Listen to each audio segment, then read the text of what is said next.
नमस्कार दोस्तों, स्वागत है आप सभी का। मैं अमित कुमार आप सभी का बहुत बहुत स्वागत करता हूं। आज साथियों हम बात करेंगे आपसे राष्ट्रीय आंदोलन के उन महत्वपूर्ण प्रश्नों को लेकर के जो कि साथियों पीसीएस, पुलिस या फिर सुपर टेट का एग्जाम हो, लेखपाल का एग्जाम हो, चकबंदी का एग्जाम हो, उन एग्जाम में लगातार पूछे जाते रहे हैं।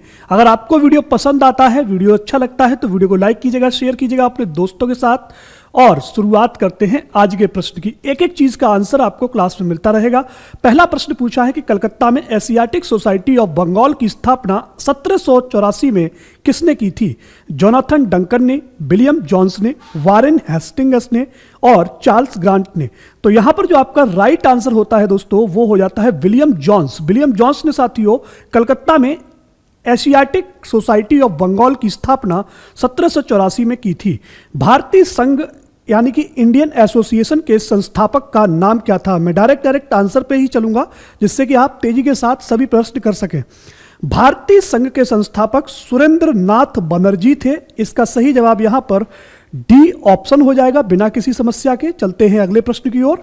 निम्नलिखित की स्थापना को क्रम में विस्थापित कीजिए या व्यवस्थित कीजिए। ईस्ट इंडिया एसोसिएशन, पूर्व सार्वजनिक सभा, मद्रास महाजन सभा, बॉम्बे प्रेसिडेंसी एसोसिएशन। तो यहां पे यदि हम बात करते हैं तो सबसे पहले यहां पर ईस्ट इंडिया एसोसिएशन की स्थापना हुई थी, फिर पूना सार्वजनिक की, फिर मद्रास महाजन की और फिर बॉम्बे प्रेसिडेंसी एसोसिएशन की। इसका जो सही जवाब होगा वह साथियों ए ऑप्शन हो जाएगा बिना किसी समस्या के।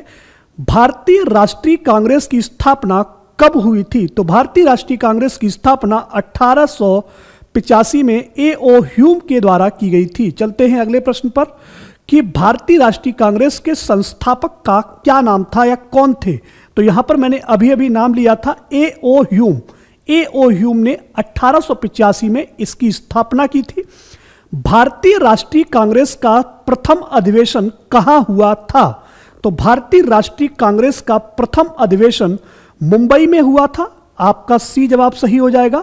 चलते हैं अगले प्रश्न पर। अगला प्रश्न आप सभी के सामने कि निम्न गवर्नर जनरलों में से किसने कांग्रेस को अत्यधिक अल्पसंख्यक लोगों का प्रतिनिधित्व करने वाली कहकर उपहास किया था या कह सकते हैं कि मजाक उड़ाया था? मतलब इनमें से कौन सा गवर्नर ऐसा है जिसने कांग्रेस पार्टी को अत्यधिक अल्पसंख्यक लोगों की प्रतिनिधित्व करने वाली पार्टी कहा था? सीधी सी बात। तो यह जो कहा गया था वो लॉर्ड डफरिन के द्वारा कहा गया था। मतलब ए ऑप्शन सही हो जाता है। भारतीय राष्ट्रीय कांग्रेस की प्रथम महिला अध्यक्ष कौन थी? तो भारतीय राष्ट्रीय कांग्रेस की प्रथम महिला अध्यक्ष यहां पर एनी बेसेंट थी, श्रीमती एनी बेसेंट। आप देख सकते हैं महत्वपूर्ण प्रश्नों के साथ आपके साथ मैं हाजिर हुआ हूं। अगला प्रश्न आपके सामने कि भारतीय राष्ट्रीय कांग्रेस के सर्वप्रथम मुस्लिम अध्यक्ष कौन थे? तो भारतीय राष्ट्रीय कांग्रेस के सर्वप्रथम मुस्लिम अध्यक्ष की जब बात की जाती है तो वो है बदरुद्दीन तैयबजी। कौन है? बदरुद्दीन तैयबजी। चलते हैं अगले प्रश्न पर। अगला प्रश्न आपके सामने कि भारतीय राष्ट्रीय कांग्रेस की स्थापना के समय भारत का वायसराय कौन था? भारतीय राष्ट्रीय कांग्रेस की स्थापना कब हुई थी? 1885 में। और उस टाइम पीरियड में जो वायसराय था उसका नाम था लॉर्ड डफरिन। क्या नाम था? Lord Dufferin. रेड पेन यहां पर मैंने चूज कर लिया है, बढ़िया लगेगा। भारतीय राष्ट्रीय कांग्रेस के वर्ष 1905 के बनारस अधिवेशन का अध्यक्ष कौन था? तो भारतीय राष्ट्रीय कांग्रेस के वर्ष 1905 के बनारस अधिवेशन का अध्यक्ष कौन था? तो जब आप इस प्रश्न का जवाब ढूंढने जाते हैं तो आप गोपाल कृष्ण गोखले के पास जाते हैं और यही साथियों 1905 में जो बनारस में अधिवेशन हुआ था उसका राइट आंसर है गोपाल कृष्ण गोखले। यह प्रश्न कई बार पूछा गया है, ठीक है, तो आप इसको याद रखिएगा। ये जितने भी प्रश्न मैं करा रहा हूं कई बार पूछे गए हैं एग्जाम में, भिन्न भिन्न एग्जाम में। भारत के विभाजन के समय भारतीय राष्ट्रीय कांग्रेस का अध्यक्ष कौन था? भारत के विभाजन के समय भारतीय राष्ट्रीय कांग्रेस का अध्यक्ष कौन था? आपके सामने यहां पर 4 ऑप्शन है। जे बी कृपलानी, जवाहरलाल नेहरू, मौलाना अबुल कलाम आजाद और सी राम गोपालचारी। तो इसका राइट आंसर है दोस्तों जे बी कृपलानी। भारत के विभाजन के समय भारतीय राष्ट्रीय कांग्रेस की अध्यक्ष थी। स्वराज मेरा जन्मसिद्ध अधिकार है और मैं इसे लेकर रहूंगा, किसने कहा था? स्वराज मेरा जन्मसिद्ध अधिकार है, यह बात बाल गंगाधर तिलक के द्वारा कही गई थी। निम्नलिखित में से भारत भारतीय कांग्रेस की अध्यक्ष कौन रही थी? सुचेता कृपलानी, अरुणा आसफ अली, एनी बेसेंट और विजय लक्ष्मी पंडित। तो आपको बताना है कि इनमें से भारतीय कांग्रेस की अध्यक्ष कौन रही थी? आपने अभी अभी नाम लिया था, प्रथम थी एनी बेसेंट और वही साथियों रही भी थी। आगे चलते हैं अगले प्रश्न पर कि निम्नलिखित में से कौन सबसे कम आयु में भारतीय राष्ट्रीय कांग्रेस का अध्यक्ष बनने वाला व्यक्ति था? तो यहां पर जिस व्यक्ति का नाम है वो है अबुल कलाम आजाद। अबुल कलाम आजाद भारतीय राष्ट्रीय कांग्रेस का अध्यक्ष बनने वाले सबसे कम आयु के व्यक्ति थे। चलते हैं अगले प्रश्न पर कि भारतीय सुधार समिति की स्थापना किसने की थी? तो भारतीय सुधार समिति की स्थापना किसने की थी? तो इस प्रश्न का जो राइट आंसर होता है वो है दादा भाई नौरोजी। निम्नलिखित में से कौन उपग्रंथी नेता नहीं था? निम्नलिखित में से मतलब जो नीचे दिए गए नेता हैं उनमें से कौन उग्रपंथी नेता नहीं था? मतलब एकदम उत्तेजित होने वाला नेता कतई नहीं था। वो थे गोपाल कृष्ण गोखले। कौन थे? गोपाल कृष्ण गोखले। चलते हैं अगले प्रश्न पर। बाल गंगाधर तिलक को किसने अशांति का जनक कहा? बाल गंगाधर तिलक को किसने अशांति का जनक कहा? तो कहा गया वैलेंटाइन सिरोल को। किसे? वैलेंटाइन सिरोल को बाल गंगाधर तिलक का अशांति का जनक कहा। किसके शासनकाल में बंगाल का विभाजन हुआ था? किसके शासनकाल में बंगाल का विभाजन हुआ था? तो लॉर्ड कर्जन का विभाजन साथियों कब हुआ था? लॉर्ड कर्जन नहीं, बंगाल का विभाजन लॉर्ड कर्जन के समय पर हुआ था। जो बंगाल का विभाजन था वो लॉर्ड कर्जन के समय पर हुआ था। लॉर्ड कर्जन द्वारा वर्ष 1905 में किया गया बंगाल विभाजन किस वर्ष रद्द हुआ? भाई 1905 में तो हो गया, लॉर्ड कर्जन के द्वारा कर दिया गया, लेकिन ये रद्द कब हुआ? तो ये रद्द होता है आकर के 1911 में। कब होता है? 1911 में। बंग विरोधी आंदोलन का प्रारंभ किस तिथि में किया गया? भाई बंगाल का जब विभाजन हुआ तो फिर क्या हुआ कि बंग विरोधी आंदोलन, यानी कि बंगाल को आप अलग कर रहे हो, इसके लिए आंदोलन हुआ। तो वो कब हुआ? वो आपका शुरू हो गया था 7 अगस्त 1905 को। कब हो गया था? 7 अगस्त 1905 को। बंग भंग के बाद कौन सा आंदोलन शुरू हुआ था? बंग भंग के बाद कौन सा आंदोलन शुरू हुआ था? तो वो था स्वदेशी आंदोलन। कौन सा था? स्वदेशी आंदोलन। बंगाल के विभाजन के समय बंगाल का लेफ्टिनेंट गवर्नर कौन था? तो देखिए यहां पर जब बंगाल का विभाजन हुआ उस समय पर बंगाल विभाजन का lieutenant governor sir Andrews Fraser था। कौन था? सर एंड्रूज फ्रेजर था। क्लियर हो गई बात? चलते हैं अगले प्रश्न पर। स्वदेशी आंदोलन के दौरान किसकी अध्यक्षता में कोलकाता में एक नेशनल कॉलेज की शुरुआत की गई? तो आपको बताना है स्वदेशी आंदोलन के दौरान किसकी अध्यक्षता में कोलकाता में एक नेशनल कॉलेज की शुरुआत की गई? तो यहां पर जो शुरुआत की गई थी वो अरविंद घोष के समय पर की गई थी, या कह सकते हैं कि उनकी अध्यक्षता में एक नेशनल कॉलेज की शुरुआत की गई थी। चलते हैं अगले प्रश्न पर कि स्वदेशी और बहिष्कार पहली बार किस घटना के दौरान संघर्ष विधि के रूप में अपनाए गए? आपको बताना है स्वदेशी और बहिष्कार, मतलब जो विदेशी सामान है उसका बहिष्कार करो, स्वदेशी को अपनाओ। ये किस विधि के दौरान अपनाए गए? तो ये दोनों जो अपनाए गए थे वो बंगाल विभाजन के विरुद्ध जब आंदोलन छेड़ा गया उसमें अपनाए जा रहे थे। मतलब ए ऑप्शन यहां पर बिल्कुल से राइट हो जाता है। चलते हैं अगले प्रश्न पर कि निम्नलिखित में से किस आंदोलन के दौरान वंदे मातरम भारतीय राष्ट्रीय आंदोलन का शीर्षक गीत बना? तो आपको बताना है कि जो वंदे मातरम गीत है वो राष्ट्रीय आंदोलन का शीर्षक गीत कौन से आंदोलन में बना? तो यह आपका स्वदेशी आंदोलन में ही बना था। स्वदेशी आंदोलन में बना था। चलते हैं अगले प्रश्न पर कि भारतीय कांग्रेस कहां पर उदारवादियों एवं उग्रवादियों को दो भागों में विभाजित हो गई? जो भारतीय कांग्रेस थी वो 2 टुकड़ों में बट गई। कौन से अधिवेशन में? ठीक है, तो बताइए फटाफट से। कहा गया सूरत अधिवेशन 1907 में, 1909 में, 1911 में और 1913 में। सूरत अधिवेशन 1907 में हुआ था, लाहौर अधिवेशन 1909 में, कलकत्ता अधिवेशन 1911 में और कराची अधिवेशन 1913 में। तो यहां पर जिस आंदोलन की बात हो रही है वो है सूरत अधिवेशन।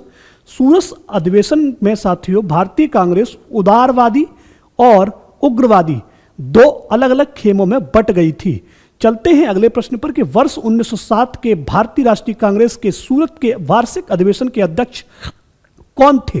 तो यहां पर जो सही जवाब आता है वो है आर बी घोष। कौन है? R B Ghosh.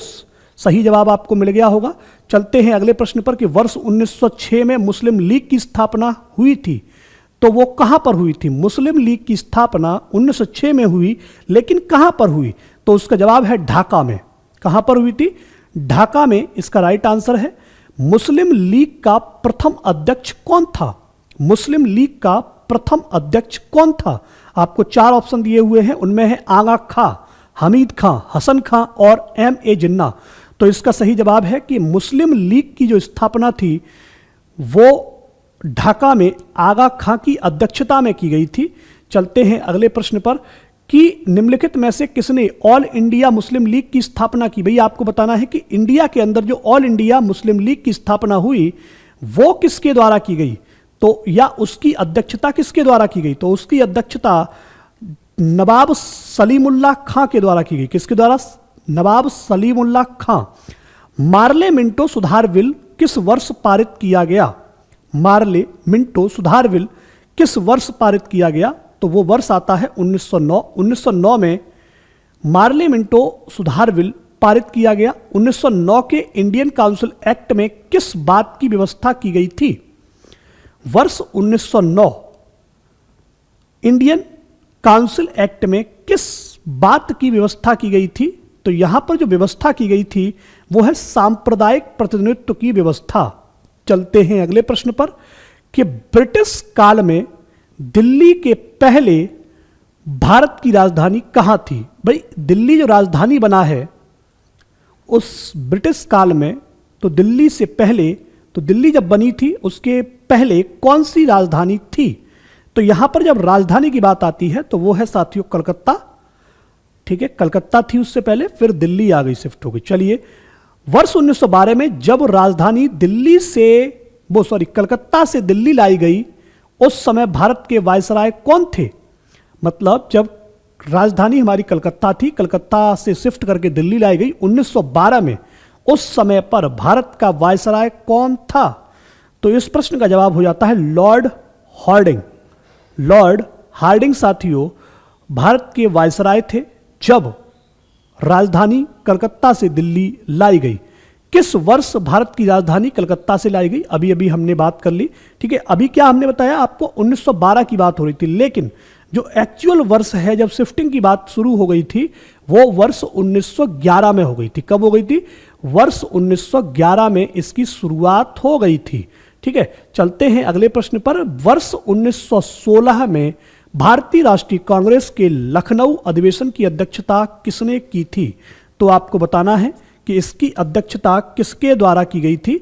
AC Majumdar के द्वारा भारतीय राष्ट्रीय कांग्रेस की लखनऊ अधिवेशन में 1916 में अध्यक्षता की गई थी। कांग्रेस और मुस्लिम लीग के बीच प्रसिद्ध लखनऊ समझौते हस्ताक्षर कब हुए? आपको बताना है कांग्रेस के बीच और मुस्लिम लीग के बीच में जो लखनऊ समझौता हस्ताक्षर थे, तो लखनऊ का अधिवेशन कब हुआ था? अभी अभी हमने बताया था 1916 में। ठीक है, तो 1916 में हस्ताक्षर हुए थे। होम रूल लीग आंदोलन सर्वप्रथम किसने प्रारंभ किया था? तो जो होम रूल लीग आंदोलन था वो सबसे पहले किसने प्रारंभ किया था? आपके पास 4 ऑप्शन एज इट इज, लेकिन इसका सही जवाब हो जाता है एनी बेसेंट ने। ठीक, बाल गंगाधर तिलक द्वारा होम रूल लीग कब शुरू किया गया था? तो जो होम रूल लीग था वो बाल गंगाधर तिलक ने वर्ष 1916 में लागू किया था, या कह सकते हैं शुरू किया था। क्रांतिकारियों के एक गुप्त समाज अभिनव भारत का गठन किया गया। खुदीराम बोस ने, वीडी सावरकर ने, प्रफुल्ल चाकी ने और भगत सिंह ने। तो प्रश्न नंबर 41 का सही जवाब क्या होता है बताएंगे? तो जवाब आता है वीडी सावरकर। क्या है? वीडी सावरकर। ठीक है, चलते हैं अगले प्रश्न पर कि बारिंद्र कुमार घोष के क्रियाकलापों ने एक गुप्त क्रांतिकारी संगठन को बंगाल में जन्म दिया। उसका जवाब क्या होगा? बारिंद्र कुमार घोष के क्रियाकलापों ने एक गुप्त क्रांतिकारी संगठन को बंगाल में जन्म दिया। वो है आपका अनुशीलन समिति। क्या है? अनुशीलन समिति। चलिए तेजी के साथ खत्म करते हैं आज की क्लास को। गदर पार्टी का गठन किस वर्ष हुआ था? तो जब आपसे यह प्रश्न पूछा जाए आप कहेंगे गदर पार्टी का गठन 1913 में हुआ था। आपका ए ऑप्शन सही हो जाता है। गदर पार्टी का मुख्यालय कहां पर बनाया गया? तो इसका राइट आंसर आप लगाएंगे कि सैन फ्रांसिस्को में गदर पार्टी का मुख्यालय तैयार किया गया। लंदन में इंडिया हाउस के संस्थापक कौन थे? तो लंदन में इंडिया हाउस के संस्थापक श्याम जी कृष्ण वर्मा थे। श्याम जी कृष्ण वर्मा थे। इंडियन होम रूल सोसाइटी स्थापित की गई थी, तो आपको बताना है कब की गई थी। तो इंडियन होम रूल सोसाइटी ये इसकी जो स्थापना है वो 1905 में हुई थी। अगला है कामागाटा मारू क्या था? कामागाटा मारू क्या था? तो कामागाटा मारू जब आपसे पूछा जाए तो आप कहेंगे कि एक जहाज था। क्या था? एक जहाज था। कामागाटा मारू एक जहाज था। वह कौन थे जिन्होंने इंडिपेंडेंस लीग की स्थापना की? तो इंडिपेंडेंस लीग जो शुरुआत की गई वह रास बिहारी बोस के द्वारा शुरू की गई। किसके द्वारा? रास बिहारी बोस के द्वारा शुरू की गई। अगर आपको वीडियो पसंद आया है, अच्छा लगा है, तो वीडियो को लाइक कीजिएगा, अपने दोस्तों के साथ शेयर कीजिएगा, जिससे कि अगर वो भी पुलिस की तैयारी कर रहे हैं तो वो हमारे साथ जरूर जुड़ें और अच्छे से क्लासेस कंप्लीट करें। मिलते हैं आप सभी से एक नई क्लास में। तब तक के लिए नमस्कार। जय हिंद, जय भारत।